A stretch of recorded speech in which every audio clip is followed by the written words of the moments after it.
Like, okay, I got the businesses I'm running and redoing.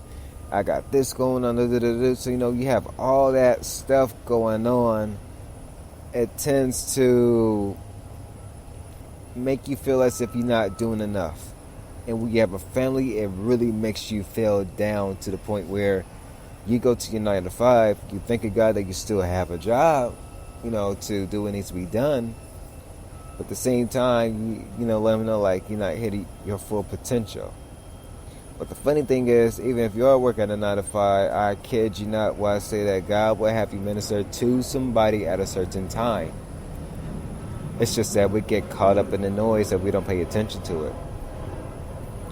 Or just like my situation yesterday. Mr. set me up. I went to the husband that needs to help out the wife mode. At the same time, I'm like, man, I need to calm down and whatnot. The money's gonna be at the account. She go get the stuff. God's gonna make work us through it. I'm a physical type of person, so it's like I gotta move things around and kind of see things a little bit what it is. But at the same time, I know when God comes through, He comes through. I've seen it happen so many times.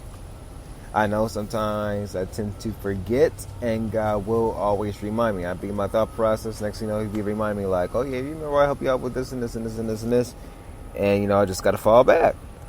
I gotta be all the way in the back seat while God cruise in the 6-4, driving me to, the destination He wants it to be at. As opposed to me try to drive, but I'm hitting bumps and hitting cars and things of that nature. I'm talking about this mentally, not physically, but mentally. Actually, talk about this spiritually. Hitting spiritual bumps in the road because I'm trying to do it my way, but I should let God do it His way. So when you really continue to talk to God and things of that nature, I kid you not, He will always make things come through the way He wants it to come through, and He come through, period. So we just got to continue to trust Him through the midst of the storm. Even through the midst of the storm, like my wife, she told me, she said, folks tend to laugh at her because she's always praising God through her pain that she has. And she said she's not bothered by it.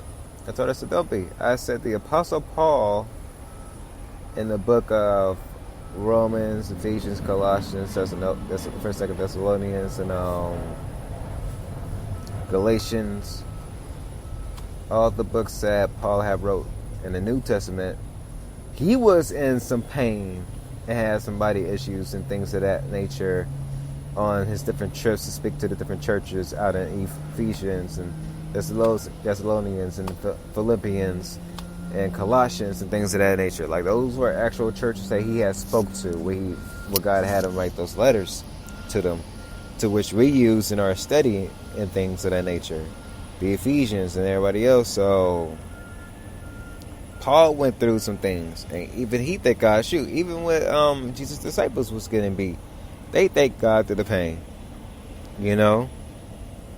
It's like it's crazy, but at the same time, it's like the reason why we thank God through the pain, or even for certain elements that we wish we didn't have that we do have, is for the fact that He's using us as a vessel to bless those who are going through the same thing, who don't have that hope. Then when things go wrong, that you can turn to God and just ask Him for help. And it's not that hard. If guys listen in the background, it's one of the aircrafts taking off, one international aircrafts and whatnot over here at LAX. But yeah, so continue to trust God, y'all, even through the midst of the storm. And even if your storm is longer, because some folks' storms is long, folks' storms, it's short. But even through the midst of it, continue to trust God, because at the end of the day, He's going to make everything right. The question is, are you going to continue to trust Him, or are you going to do your own things and think that what you're doing is right? My bad, did I ruffle some feathers? I hope I did, because if I did, then good. That means the Spirit is talking to you and you need to listen. So with that, ladies and gents, thank you for tuning into this podcast. As you can tell, it's no cursing. Try to keep it clean whatsoever. But on the flip side, catch you guys next week. So you guys can also follow me on my Instagram accounts at Onaku07, spelled ONAKU07, or Chinchi21. You guys can also follow me on Twitter at ChinchillaQ21 or Snapchat at Chinchi2113. And I believe if you go to my Instagram accounts and click on the link on hiprockerproductionsTM.com, that's hiprockerproductionstm.com, you should be able to find the Facebook link that I have on there. If not, actually I need to update my website, so stay tuned for that. Other than that, though, ladies and gents, thank you guys for tuning in to this podcast. I'll catch you guys next week. Got to get back to work, clock back in from a little lunch break.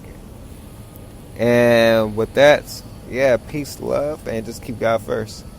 With that, it's your boy Chinchilla Q. I'm out. Deuces.